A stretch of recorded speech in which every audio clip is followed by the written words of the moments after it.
আপনি যদি আল্লাহ না করুন জাহান্নামে যান, আমগো আলেমগো কিছু হইবে? হ্যাঁ, আমার কিছু আসে যায়। কিন্তু আপনি দেখেন তো, নামাজ নাই, দাড়ি নাই, টুপি নাই, চেহারার দিয়ে তাকাইলেও কোনো মায়া লাগে না, গুনার কারণে চেহারার নূর নষ্ট হয়ে গেছে। আমরা সাধারণভাবে চললেও মোটামুটি পরিষ্কার পরিচ্ছন্নতা থাকি, পরিপাটি থাকি, আমগো পাশে একজন দাঁড়াইলেও কেমন যেন একটু ভাল লাগে। আপনাগো পাশে দাঁড়াইলে বমি আসে, বিড়ির গন্ধ, আপনারা সারাদিন গোসল অজু করার টাইম পান না, দুর্গন্ধ, পোশাকের গন্ধ, বাস্তব না? এরপর দেখেন তো আপনাদের পিছনে তাবলিগলারা কি পরিমাণ কষ্ট করে, পীর সাহেবরা কষ্ট করে, বুকে লাগায়, মাথায় হাত দেয়, বুঝায়, পাও ধরার চেষ্টা করে, ভাই আসেন নামাজ পড়েন। কেউ কিন্তু কয় না আমার দলে আসেন। সবাই বলতেছি রসুলের আদর্শ মানেন। আজকে দেখেন ইমাম বুখারী রহমাতুল্লাহ আলাইহির ইতিহাস যদি বলি সারাদিন চলে যাবে। ইমাম বুখারী রহমাতুল্লাহ আলাইহি ছোটবেলা অন্ধ হয়ে গেছিলেন, মায়ের দোয়ায় আল্লাহ চোখ ফিরিয়ে দিছেন। 16 বছর বয়সেই বুখারী লেখা শুরু করছেন। ওই সময় তার এলাকায় ঢুকতে দেয় নাই দুশ্মনেরা। বহু টুপিওয়ালারা, এই খেয়াল করেন, বহু টুপিওয়ালারা ওই সময় মুহাম্মদ ইবনে ইসমাইল বুখারী রহমাতুল্লাহ আলাইহিকে কাফের বলছে। খুব খেয়াল করেন, আমি ফাও কথা বলতেছি না। ওই সময় তাকে কাফের বলার মতো হুজুরও কথা হয় না ছিল।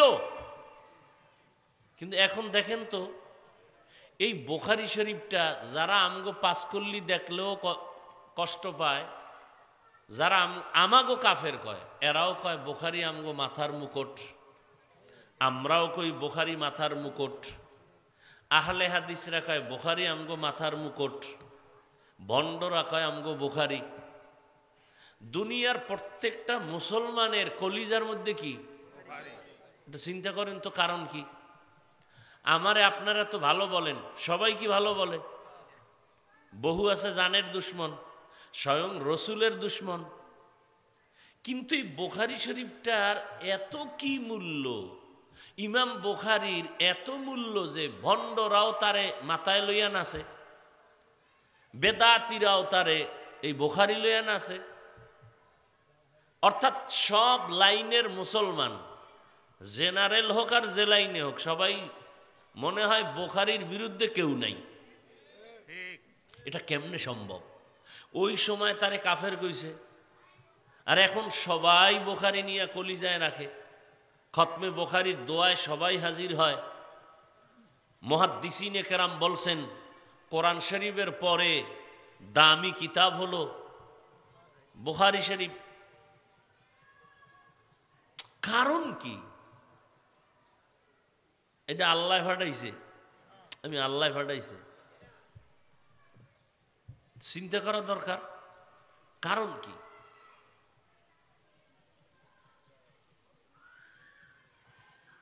কি পরিমাণ তার মধ্যে ছিল ইখলাস, যে কারণে এটা সারা দুনিয়ার মানুষের কাছে কবুল হয়ে গেছে। এটা টাকার জোরে হয় নাই। এই বুখারী শরীফের মধ্যে ইমাম বুখারী রহমাতুল্লাহ আলাইহি যে হাদিসগুলো নিয়েছেন, 6 লক্ষ হাদিস থেকে চয়ন করে, বাছাই করে, যাচাই করে এরপরে এখানে হাদিস নিয়েছেন। এক একটা হাদিস লেখার আগে অজু করছেন, গোসল করছেন, 2 রাকাত নফল নামাজ পড়ছেন, রসুলের রওজার পাশে বইয়া বইয়া মোরাকাবা করছেন। আল্লাহর পক্ষ থেকে কলবের মধ্যে এলকা হইছে যে হাদিসটা লেখা যায়, লেখছেন। আবার আর এক হাদিস লেখার আগে আবার অজু, আবার গোসল, এইভাবে করে করে যদি 4000 হাদিস বেলা তাকরার এখানে আনেন, তাহলে 4000 বার অজু, 4000 বার গোসল, 4000 বার 2 রাকাত করে নামাজ, 4000 বার রসুলের রওজায় মোরাকাবা। কবুল হইবে না কেন? কবুল হবে না কেন?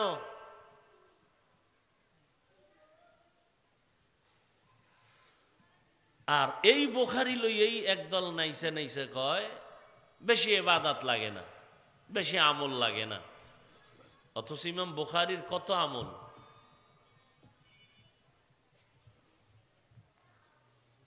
আল্লাহ কোরআনের আয়াতেই বলতেছেন, আমি যে আয়াত পড়ছি সূরা মুলক থেকে, মানুষ বানাইছেনই আমলের পরীক্ষার জন্য। আল্লাযী খালাকাল মাউতা ওয়াল হায়াতা লিয়াবলুয়াকুম আইয়ুকুম আহসানু আমালা ওয়া হুয়াল আজিজুল গফুর। মৌত আর হায়াতের স্টেশনের মাঝে তোমারে আল্লাহ পাঠায় দিলেন। আল্লাহ পাক রব্বুল আলামিন যাচাই করে দেখবেন তোমরা উত্তম আমল কারা করো।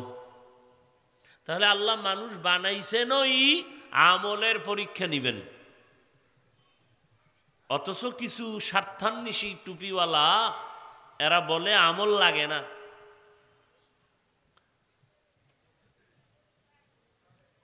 নবীজি সারা রাত নফল ইবাদতে কাটাইছেন, সাহাবায়ে কেরাম সারা রাত নফল ইবাদতে কাটাইছেন।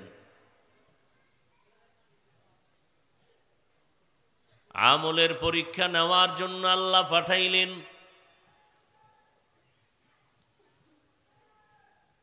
আল্লাহ বলেন আমি যাচাই বাছাই করে দেখব কারা উত্তম আমল করো। উত্তম আমল কেমনে হবে? বেশি আমল আল্লাহ চান না, চান উত্তম আমল। এই জন্য ভালো করে মনে রাখবেন, বেশি বেশি নামাজ পড়ার নাম তাকওয়া না, বেশি বেশি সিজদা দেওয়ার নাম তাকওয়া না, বেশি বেশি তেলাওয়াতের নাম তাকওয়া না, বেশি বেশি তসবিহ টানার নাম তাকওয়া না। আজীবনের জন্য মনে রাখবেন, লিখে রাখবেন, আল্লাহর কাছে তাকওয়াওয়ালার দাম সব থেকে বেশি।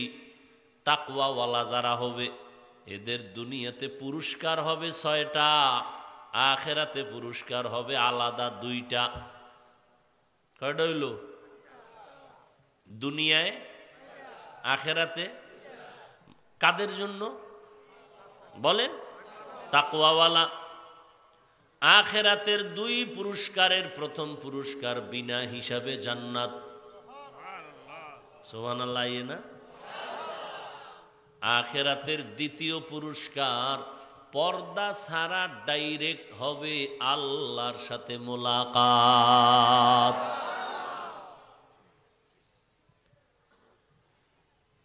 এই তাকওয়াওয়ালা আল্লাহর কাছে শ্রেষ্ঠ।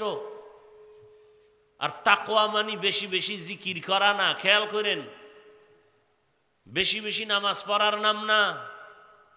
তাকওয়া আল ইহতিরাজ আনিল মাসিয়াহ, গুনাহের থেকে বেঁচে থাকার নাম তাকওয়া। এইটার সহজ একটা স্লোগান আজীবন মনে রাখবেন, পারলে ঘরে টানায় রাখবেন, লেখা কম্পিউটারে লেমিনেশন করায় টানায় রাখবেন বড় আকারে। নেক কাম করতে পারো আর না পারো, গুনাহ করবা না। নেক আমল করতে পারি আর না পারি, কি করব না। এই তাকওয়ার মূল স্লোগান এইটা। এটা তাকওয়ার মূল স্লোগান। এটা লিখে রাখবেন ঘরের দরজায়, যে দেখবে সে একটু দোয়া করবে। এটা কথা শিখে গেল। গুনাহ নেক আমল করতে পারি আর না পারি, কি করব না, এর নাম তাকওয়া। হর কে দারদ খৌফে হক দর দিল মাদাম জান্নাতুল মাওয়া দেহদ উরা মাকাম জুজবা হক চি জে মখা আজ ইনসুজা ফজলে উ আমস্তে দর জুমলা জাহা। এজন্য আল্লাহ পাক বলেন আমি দুনিয়ায় মানুষ বানাইছি বেশি আমল করার জন্য না, আমি দেখতে চাই কারা উত্তম আমল করে। আকসারু আমালা বলেন নাই, বলছেন আহসানু আমালা। আমি বেশি আমল দেখব না, দেখব উত্তম আমল। উত্তম আমল কেমনে হবে? নামাজটা তো উত্তম। নামাজ কি উত্তম না? উত্তম, কিন্তু আল্লাহর কাছে কবুল হওয়ার জন্য সব নামাজ হবে না। আপনিও নামাজ পড়ছেন জুমা, আমরাও পড়ছি, আমারটা কবুল হইছে আপনারটা হয় নাই, বলার কোনো উপায় আছে? আপনারটা কবুল হয়েছে আমারটা হয় নাই, বলার কোনো সুযোগ আছে? নাই। আমারটাও কবুল হইছে কিনা সন্দেহ। এই জন্য আবু বকরের মতো বান্দাও সারা রাত নামাজে কাঁদতেছেন, ওমরের মতো বান্দা কাঁদতেছেন, কান্নায় জীবন কাটায় দিলেন। আল্লাহর আদালতে কেমনে দাঁড়াবো? পয়গম্বরের একজন মুহাব্বতের কলিজার সাহাবী মুআজ ইবনে জাবাল রাহমাতুল্লাহ আলাইহি লিখেন, বান্দার ওই আমলটা আল্লাহর কাছে উত্তম বলে কবুল হয়ে যাবে। উত্তম মানি আল্লাহর কাছে কবুল। ওই আমলটা উত্তম বলে কবুল হবে। সব নামাজ উত্তম বলে কবুল হবে না, তবে একদিনের একটা সেজদা যদি উত্তম হইয়া যায়, জিন্দেগীর সব সেজদাই কবুল। তবে কোন দিনের সেজদাটা আল্লাহর জন্য হবে উত্তম, এটা কারো জানা নাই। এজন্য সেজদা চালায়া যাও, যে দিনেরটা হয় হয়ে যাক। যেহেতু জানার কোনো উপায় নাই, ভণ্ডরা কি কয়, বেদাতিরা কি কয়, নামাজ পড়ো মুসল্লি, নামাজের কি রাখো ডর, যেই নামাজে জান্নাত পাবা সেই নামাজ কোথায় তোমার? এই নামাজ, এই ফাও নামাজ পড়ে লাভ আছে? নামাজ পড়বা ওই নামাজ যেই নামাজে জান্নাতের দরজা খুলে যাবে। এই জন্য কয় নামাজের মতো নামাজ একবার পড়ুম। এরকম চাপাবাজি কইরা মরণ হইয়া গেছে, নামাজ আর পড়েই নাই।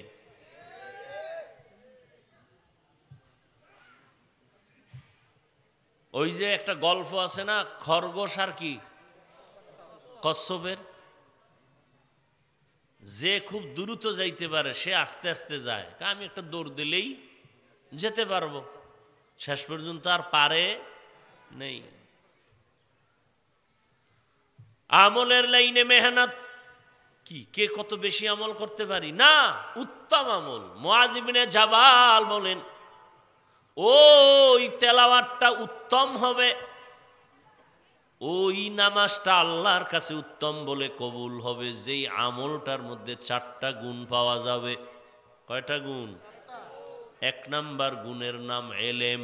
কি এলেম পাওয়া যায় কোথায়? হ্যাঁ, খুব ভালো করে খেয়াল করেন। এলেম 1 নাম্বার গুণ।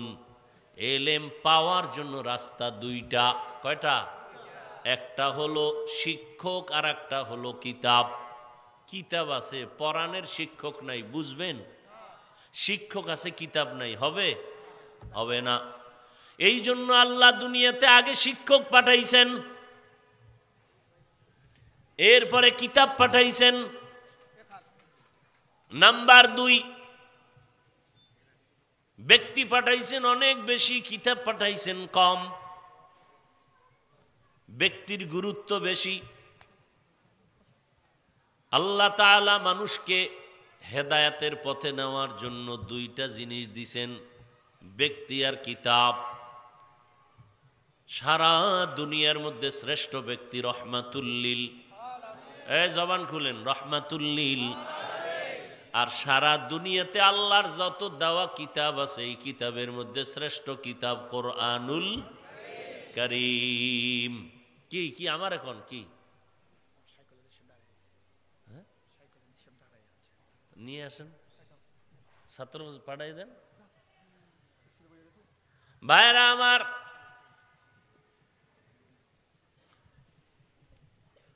উত্তম আমল মনে রাখেন আজীবনের জন্য।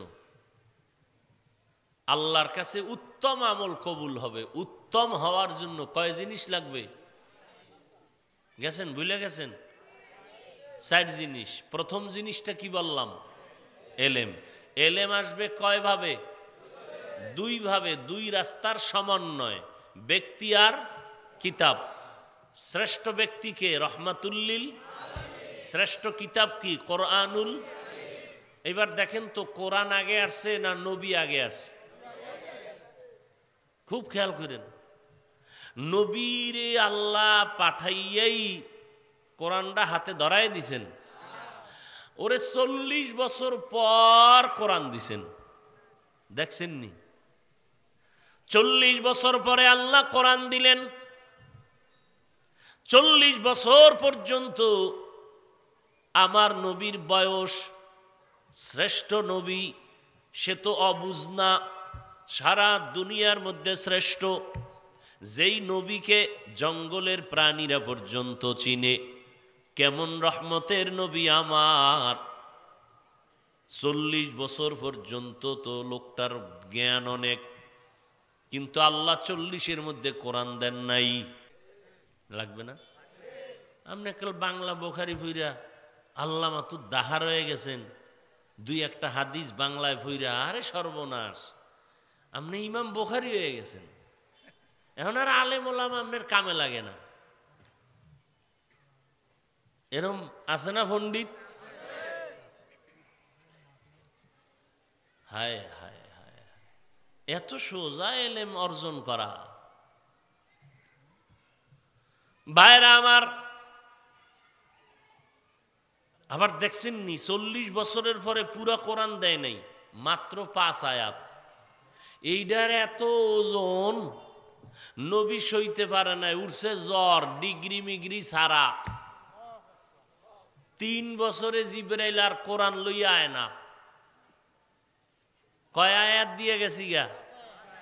ইকরা বিসমি রাব্বিকাল্লাযী খালাক, খালাকাল ইনসানা মিন আলাক, ইকরা ওয়া রাব্বুকাল আকরাম আল্লাযী আল্লামা বিল কলম আল্লামাল ইনসানা মা লাম ইয়ালাম। 5 আয়াত দিয়ে জিবরাইল গেছি গা। কয় বছর আর কোরআন আসে না? 3 বছর। আচ্ছা দেখেন তো, কোরআনটা একেবারে ছোট, 250 গ্রাম ওজন, ঠিক নি? 250 গ্রাম, এর বেশি টেশি হইব না, কিন্তু হাকিকতের ওজন কত? এই যে বুখারী শরীফ দেখতেছেন না, এটা কোরআন শরীফের থেকে ওজন বেশি না? কোরআনেরই ব্যাখ্যা। হাদিস কি? কোরআনের তাফসির, কোরআনের মান্তেক, বালাগাত, ফাসাহাত, ইলমে নাহু, ইলমে সরফ, যা কিছু আছে সব কোরআনের দর্শন, কোরআনের ব্যাখ্যা। এবার বুঝেন 250 গ্রাম ওজনের কোরআনটার হাকিকতে ওজন কত? 5 আয়াত দিছে, নবীর জ্বর উঠে গেছে। আবার 3 বছর পর জিবরাইল আসছেন, আবার আয়াত নিয়ে, অল্প আয়াত, ইয়া আইয়ুহাল মুদ্দাসসির কুম ফাআনজির ওয়া রাব্বাকা ফাকাব্বির ওয়া সিয়াবাকা ফাতাহহির। এইভাবে আমার নবী শ্রেষ্ঠ। নবীর পাওয়ার সারা দুনিয়ার মানুষের থেকে বেশি, জিনের থেকে বেশি, পরীর থেকে বেশি, ফেরেশতার থেকে বেশি। আমার নবীর এত পাওয়ার, আমার আল্লাহ আমার নবীর পাওয়ার বাড়ানোর জন্য 4 বার ওপেন হার্ট সার্জারি করেছেন, কুদরতের অপারেশন করেছেন। নবী বলেন, জিব্রাইল আমিন আইসা আমারে শোয়াইছেন বাইতুল্লাহর হাতিমে, এরপরে আমার বুকটারে চিরলেন, কলবটাকে বের কইরা স্বর্ণের পেয়ালায় রাখলেন, জমজমের পানি দিয়ে ধুইলেন, আবার ভেতরে ঢুকাইলেন, হালকা চাপ দিলেন, আগের মতো হয়ে গেল, রক্ত গেল না, সেলাই লাগলো না, ব্যথা পেলাম না। এইভাবে ওপেন হার্ট সার্জারি আল্লাহর জিব্রাইল আমাকে জীবনে করছেন কয়বার? এত পাওয়ার আল্লাহ দিছেন, এত পাওয়ার। আকাশের চাঁদের মধ্যে আঙ্গুল মোবারকটা দেখাইছেন তো চাঁদ দ্বিখণ্ডিত হয়ে গেছে। ইমানদারের ইমান বাইরে গেছে। আবু জাহিল না কয় মুহাম্মদের জাদু লাগছে, জাদুকর। এত পাওয়ারওয়ালা নবীরে আল্লাহ এক রাত্রে কোরআন দেন নাই। জানা থাকলে জবাব দেন। এই ছোট্ট কোরআন আমার নবীর কাছে পুরাটা আসতে সময় লাগছে কতদিন? মা কথা কয় না? 23 বছরের কোরআন আপনি রাতারাতি বাংলা বইরা মুফাসসির হয়ে যাইবেন না? এত সোজা? নবীর কাছে আইতে লাগছে 23 বছর, আর এটা আপনি রাতারাতি বুঝা ফেলাইবেন বাংলা বইরা? এত সোজা?